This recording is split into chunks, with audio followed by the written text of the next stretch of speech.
Hey everybody, welcome to Sir Benjamin Bennett Enterprises where magic truly exists. I'm here to talk to you about today. I'm trying to get my sound right. Let me do my best to make sure that, because I just now gotten this equipment and I need to make sure it's A1. But I'm here to talk to you today about when age finds you. Age, A-G-E. When age finds you, how will it treat you? Let me explain this. Sometimes as I look into this camera or look in the mirror or even wake up in the morning and my knees crack, I it brings me to the realization that I'm aging. Time is definitely flying. My oldest daughter is 16. So when age finds you, how will you feel about yourself? Have you been taking care of your body to the point where you have no aches and pains? Now, I don't have any aches and pains. When I wake up in the morning, my knees don't crack. My knees do crack when I do squats, though. Clack, clack, clack, clack. It's just how it is. So, how are you embracing the aging of your body? In the beginning, I really felt bad. I didn't believe that I would make it past 18 years old. I thought I was going to die one of the young and beautiful. I'm not. I'm going to get old, and I'm going to get older than I am now. I am 35 years old. Age hasn't treated my face horrible. Not at all. It's definitely wearing in on it. I see a few lines here and there, but age has not really tortured me how it tortures a lot. Now, in the beginning, what's up? Do you want me to make rice too for dinner? Regular rice? Mm-hmm. Hmm. And what else are you making? Chicken? Someone started a roast. Oh yeah, I did. I'm tripping. Okay. And that cabbage is for dinner too? And whatever. Okay. All right. Age. Uh, Again, that's my daughter right there. Beautiful young lady. 16 years old. I had her 16 years ago. And so as she grows and the youth is on her face, I look at mine like, that was 16 years ago, sir. Who are you today? Now, when age found me, I was around 28. I thought, gosh, man, I'm getting old. I'm almost 30. What am I going to do? What type of legacy will I create for my kids and loved ones? I really didn't understand why or how things turned out how they did. I was broke. I didn't really have a direction, though I always had a business that I've started, but I really haven't accomplished anything to that point. And that's scary. To be age 28 and a part of the have-nots, it's scary. You look in the mirror, you start seeing the line, or gosh, what do you do from that point? It shocked me into the reality of, sir, you're going to have to start living. Now I've lived a long life in these 34 years. I'm talking long. I've seen some things most people will never see in their entire existence, and I'm but 34. So I've experienced the world, I guess you can say. But what about me? What about when I'm trying to become something? What do I want to become? Now I've been a something for a while. In every world that I've lived in every paradigm that I have existed in, I was an incredible person. Um, but as I get older, What is that going to evolve into? I don't any longer want to embrace the street life. That was a world where I was very, very influential in and very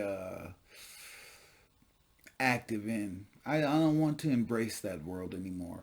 And so at that point, what did I have to do? I had to change me.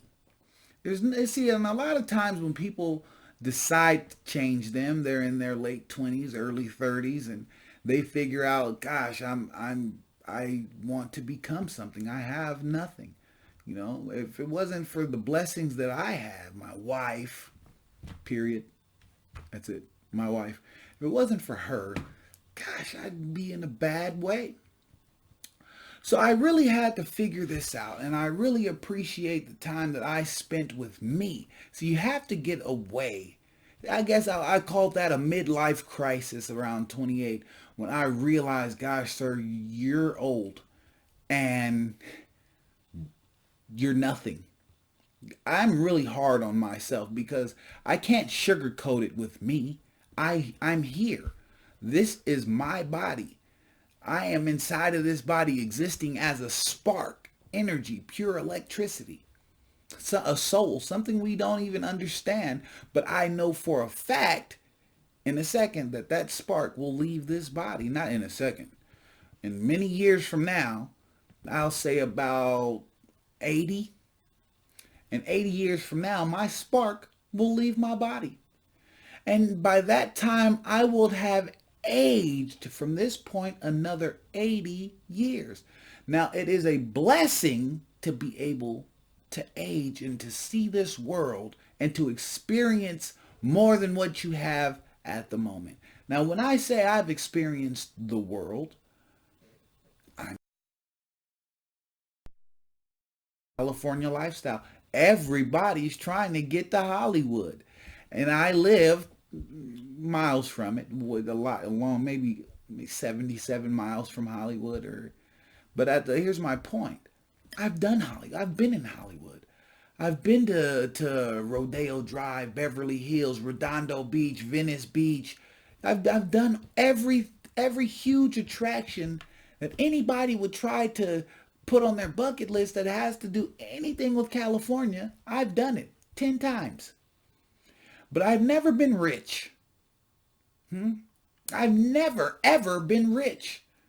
I've driven some of the nicest cars ever. Right now, I drive a brand new Camaro. I'm not rich. And that's bothering me.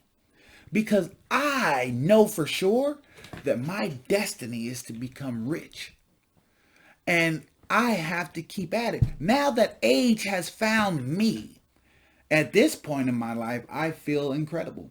I feel incredible. And I'm still not rich, but at the same time, I am a handsome 34 years old. I am healthy. I have no chronic pains, no chronic illnesses or anything of the sort. Thank you, Yahweh. I've really treated my body well for the last few years of my life. Yeah, I mean, hey, I can't, I have to tell the truth. In the beginning, I used to wake up to a bottle of Takavaka. Bloop, bloop, bloop, bloop. In my world, I had a police, in the old world that I used to live in, I had a police officer. It was about maybe 8 o'clock in the morning. He pulls up on me and my friends in LA. They have this unit called Crash, designed specifically for the gang units. And they jump out on you. Hey, where's your gun? I don't have a gun. I have this Takavaka though. He said, oh, yeah. And after all the pleasantries went on about, he wanted to be cool. Hey, man, why are you drinking so early in the morning? I said, well, doing what I'm doing and living the lifestyle that I live, I don't know that I'll see this evening. Now think about that.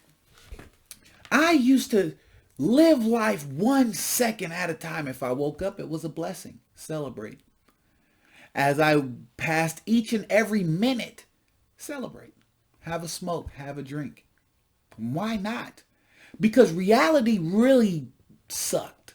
And to a certain, I was at war. And a lot of people go, that's not war. That's hedonism and thuggishness. That's war. No matter if you're getting paid for it and going overseas, or you're staying here and at home fighting for territory that we don't own. No, but at the same time, you couldn't told us that, and the police couldn't take it. And so the fact of the matter is, did we own it? No, but we definitely inhabited it. And it was war. People next to us didn't like us and we didn't like them. And so there was all kinds of problems. I woke up to that a lot, you know? And as I woke up to that and I woke up to that and I woke up to that, when that war was over, I didn't know what to do. I was very important in that world. I was highly decorated in that world. But then I said, well, there's nothing to do now but stand around and look at each other. And when age finds you, I'm sure if you're standing around looking at your friends, and all of you are in the same boat, you will get depressed and anxiety. You won't understand how your life turned out, how it turned out to this point. But if you start to accomplish things, if you start to build incredible empires and industries, if you make a difference into another world, if you create value for yourself and with yourself, so the person who you are is valuable, you've just now switched another world. That's all it is. What paradigm do you live in? What world do you inhabit? Are you the have-nots? Then have. It's just that simple. Tune your dial, your frequency to abundance. It's just that easy. But a lot of people would look at me and say, oh, well, that seems like magic. Well, you know what? I stopped trying to convince people, because it's really hard to really tell somebody who don't want to know. You would tell somebody something, and now wait, you got to see this. They're in a bad way. They've tried millions of different options. But if you tell them that they have to change who they are and the person that they are, they'll say, well, I like who I am. Yeah, well, cool, man. I like you too. You're a cool friend. Stay where you're at. You can love who you are. I always have loved who I was. I love me. Couldn't hurt myself. I love me. But the point of the matter, and what I'm trying to actually get you to understand, is here's the idea. Here's the idea. When you start creating you, becoming the person that you want to be, becoming the person that makes you happy, when age sneaks up on you again and gives you a realization of you are getting older, then you'll feel so accomplished and you'll feel so grateful that you do have more time here on earth. That the Creator has allotted you more options other than death. What a blessing. You have another day to write that book, to sing that song, to hug that loved one, to speak, to live, to laugh, to love. You have another day to do that. You have another minute, another second to become incredible, to make history. And what a blessing. What a blessing it is to be able to make history. I'd love to do it. I'm actually on the verge of doing it. I will make history. The history books will remember Sir Benjamin Michael Bennett. How? I don't know. But that's none of my business. How? I just keep doing what I'm doing. I want to bring about world peace. I want to end world famine. And that's world hunger for some that don't. It's all right. I want to create things that will better our society mentally, physically, and emotionally, because we're broke. And what I mean by when your mind is broke, when your mentality is broke, your pocket, your bank account is broke. And I'm going to bring that to the realization of demographics who are oblivious to these facts. Some people have no idea it's the mentality that's keeping them in the place that they are. It's their own mentality. It's what they think about their self and what they speak about their self and who you hang out around. I used to be like, man, I'm not who I hang out around. What do you mean?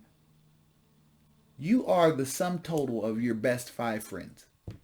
This is a fact. I don't have many friends now. As a matter of fact, I've just gained a couple. One. I just gained one. And he's a great friend. Way above my pay grade. Simple. I hang out with people with more than what I have because I will get there one day by studying these people, talking to these people, befriending these people. And the people that have a lot want you to be where they are. And I want to be there. But the fact of the matter, eagles fly alone. Even though I have friends, we don't catch ball games. We don't catch movies. We work. We do what we can to create this legacy so when we do see our 100th year and our billions upon billions of dollars are taking care of our generations that we're able to see, we'll embrace that. That will make us happy. That will make us have a feeling of completion. And if you're not building and growing, then you're dying. Don't die. Don't die. Please, everybody, live. Thank you for coming here to Sir Benjamin Bennett Enterprises. I'm glad that you showed up. Join us here every day, every week to experience some type of incredibleness. Until then, incredible people, I'll talk to you later. Peace.